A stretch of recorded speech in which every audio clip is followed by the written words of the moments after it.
Well then, Mona, it's goodbye for you here. With a loud voice that could match the seabirds echoing in the harbor, my mother-in-law said, What do you mean? We are going on a luxury cruise with the four of us, right? As I said that, my mother-in-law twisted the corner of her mouth and continued with an even nastier expression. Did you think that someone like you, who is worse than a housekeeper, could come with us on this cruise? How shameless of you! You're just a payment clerk.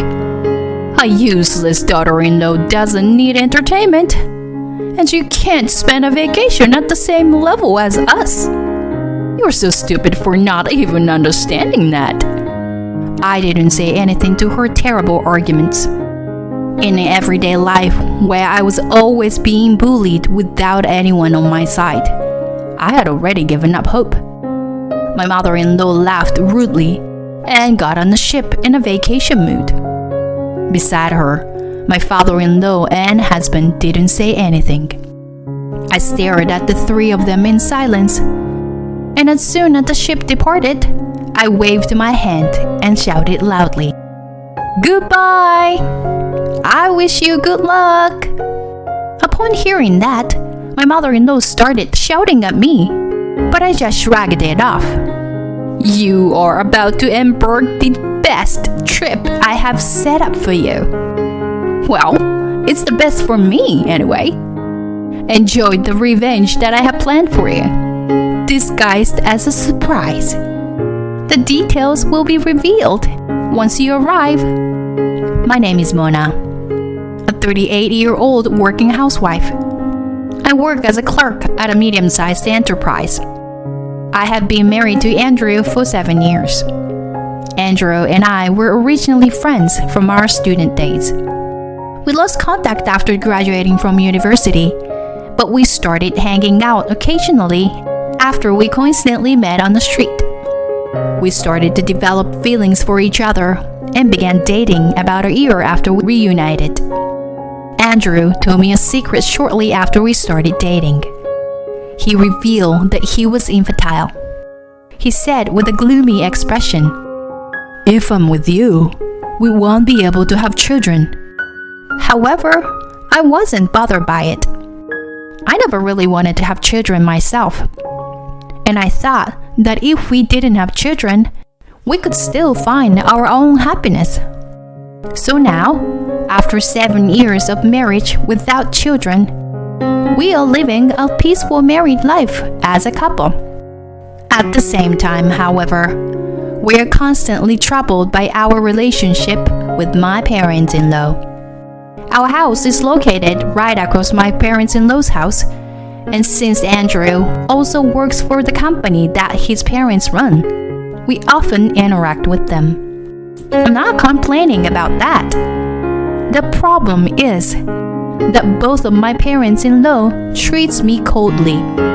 My mother-in-law has always spoiled Andrew, so she seems to dislike me and treats me like a nuisance.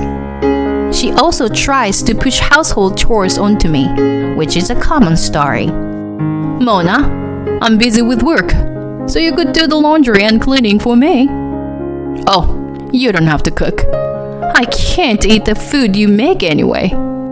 I'm sorry, but I also work full-time, so it's difficult for me to do it. What? How dare! Talking back to her mother-in-law. You are not fit to be my son's wife. Pack your bags and leave now. In addition, it's tricky because my father-in-law is also the type who sticks to old ideas.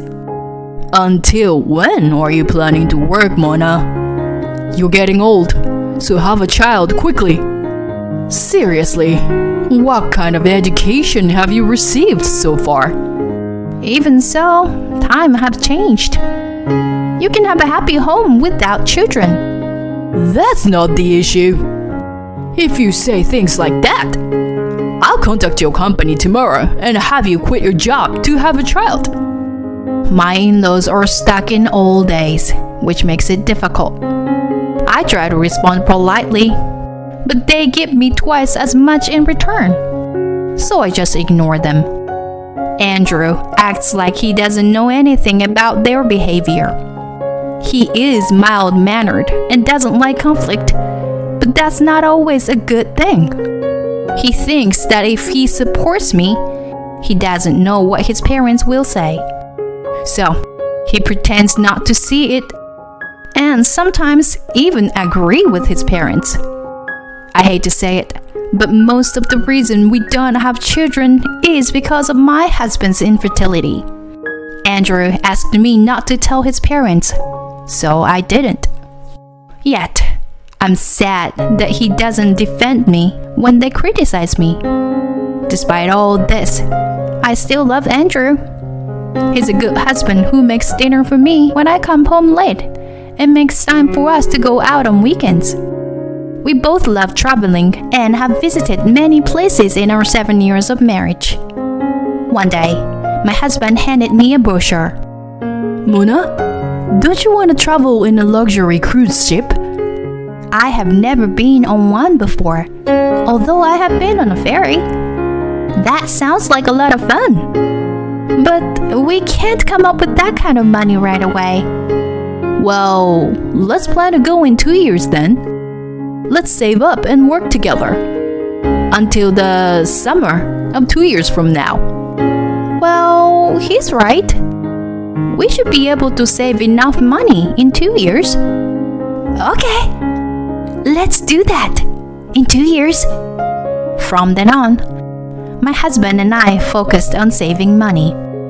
We tried not to buy anything we didn't need and did everything we could to save money.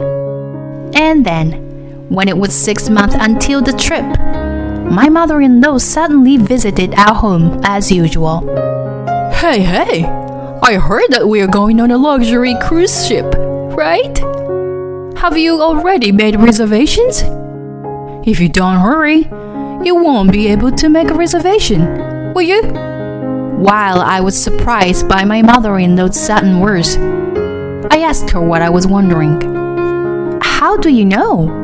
We're going on a trip. Then Andrew, who was sitting in front of me, scratching the back of his head, said, Oh, I told Mom. We are going to be away for more than 10 days, so it's natural, right?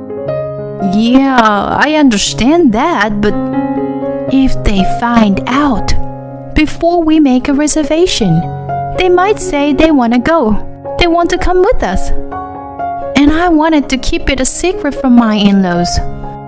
My inner voice was in vain, and my mother-in-law continued speaking. Work is a little busy at the moment, but it's okay to have fun once in a while, right? I couldn't believe it, but my mother-in-law grinned and I asked, are you planning on coming with us too? When I asked, my mother-in-law gave me a sharp look. What? Of course we're going. My husband will come too. It was an unbelievably audacious statement. I wanted to go on a trip with my husband alone, not with my in-laws. I stared at Andrew, desperate for him to refuse. I wonder how long it's been since we had a family trip. Helpless, I could only sigh as he casually began to speak.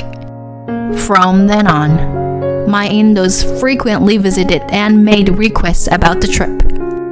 I thought about asking Andrew, the one who came up with the idea, to make the reservations, but he avoided me by saying he was busy with work. About a month before the trip, a certain incident occurred. Andrew went out for a business dinner and didn't come back even after midnight. I became worried, and I took the car keys to go to the restaurant where the dinner was being held to pick him up. Just then, the front door opened forcefully. I'm home. I'm tired. I'm going to bed. Andrew took off his jacket and went straight to the bedroom.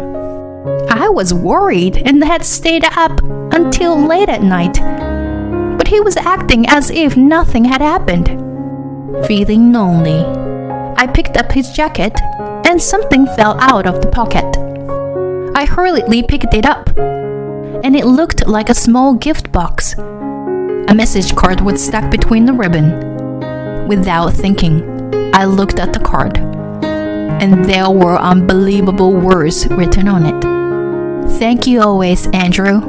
I love you." My blood ran cold.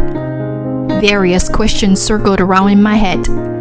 Who was he meeting with just now? Who gave him this gift? What does this message mean? As I continued to think about it, I couldn't sleep and spent the night in the living room.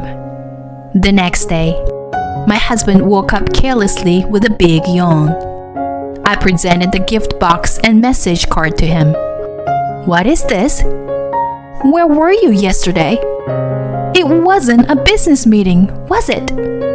Andrew immediately opened his eyes and looked surprised. No, it's not that. It's just that, as thanks for helping her with work." "I see.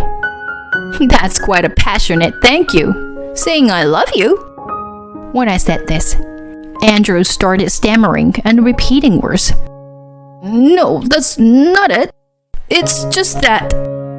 Feeling fed up with the situation, I decided to leave my husband and go to work for the time being. I still felt uneasy, but I managed to finish my work. At lunchtime, when I turned on my smartphone, I saw that there were a lot of missed calls from my in-laws. Just as I was feeling annoyed, my mother-in-law called me again, so I had no choice but to answer. "Hey, Mona. I heard that you suspect Andrew of cheating on you. Our child would never do such a thing, you know? Even if he did cheat on you, that's just a man's instinct." Excuse me? After my mother-in-law spoke in a forceful manner, my father-in-law immediately took over the phone. "That's right. If anything, it's your fault for doing something to make him cheat on you in the first place. Andrea only cheats because you don't have children and are always working. When you get home, make sure you apologize to my son. Got it?" My father-in-law said whatever he wanted, and then immediately hung up the phone. I had finally had enough. My in-laws, who were turning me into the bad guy, and my husband, who didn't protect me, and even sided with them all these years. I finally decided to execute the plan I had been thinking about for a while. And finally, the day of departure of the luxurious cruise came. My in-laws and Andrew got in the car with smiles on their faces. I was going to drive to the port and board the ship from there. I secretly felt excited. It's going to be a great trip. While holding back my urge to laugh, I drew up the car towards the port. The port was surprisingly quiet and empty. I unloaded everyone's luggage and headed towards the pier. I smell the sea. Andrew is acting carefree and childish. Then, at the moment, my mother-in-law approached me with a big smile on her face. "Thank you for making the reservation, Mona. Let's meet again in 2 weeks. Please pick us up." "What do you mean?" "We are going on a family trip with 4 of us, right?" My mother-in-law twisted her mouth and made a malicious face and continued. "Oh, a daughter-in-law is just a stranger to us. Don't you get it? As long as you pay the money, we're good." I didn't say anything. My father-in-law and husband were happily flipping through travel magazines. Andrew noticed my gaze, shrugged his shoulders, and said shamelessly, "It seems to be like that. By the way, I can't see a luxury cruise ship anywhere. Where is it?" My mother-in-law looked around suspiciously. "There don't seem to be any other passengers either. Did you get the correct location, Mona?" "Don't worry. Please enjoy yourselves from here on. I led the three of them onto the boat. Is this really the right ship? My father-in-law muttered, looking at the boat in front of him. It was a small boat that seemed to be full with just 10 people. So I explained to them, you will transfer from this boat to the luxury cruise ship. It's a security major, they said. So, don't worry. Now, get on board. Hurry. I forced the three of them onto the small boat with their luggage. Well then, please take care. I called out to the boatmen, and they departed. Goodbye. I wish you good luck. I waved goodbye with a big smile to the three of them. I thought I heard my mother-in-law shouting something, but I ignored it. After confirming that the three disappeared beyond the horizon, I picked up my belongings and headed back to the car. I hope this will be a fun trip. Later, I returned home and immediately gathered my clothes, appliances, and furniture that I had bought before getting married in one place. When I finished this task, my phone rang. It was my mother-in-law. You! How dare you deceive us? There is no such thing as a luxury cruise ship. Where the hell are we? My mother-in-law was so flustered that I couldn't help but laugh. After laughing for a while, I decided to answer her question. There was never a luxurious cruise ship to begin with. My mother-in-law was shouting something, but I continued. I expected you to leave me behind, so I didn't make a reservation. Do you think you can get away with this kind of thing? Where are we? I can call the police, you know. Now my father-in-law's voice could be heard. The police? That's a bit extreme, isn't it? It's your wife's hometown, isn't it?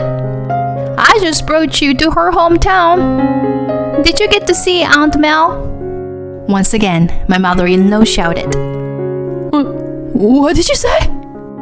Aunt Mel, your older sister Mel. I talked to her, and she said to bring you guys there. She'll probably do you guys super well, you know.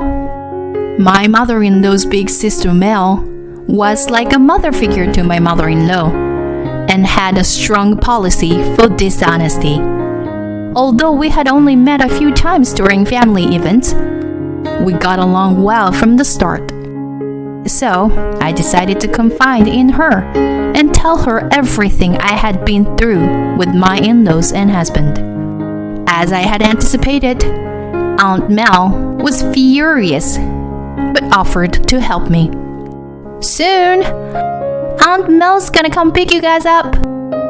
Have fun! I said that and ended the call. Soon after, I moved to a new apartment closer to my workplace, which made my commute much easier.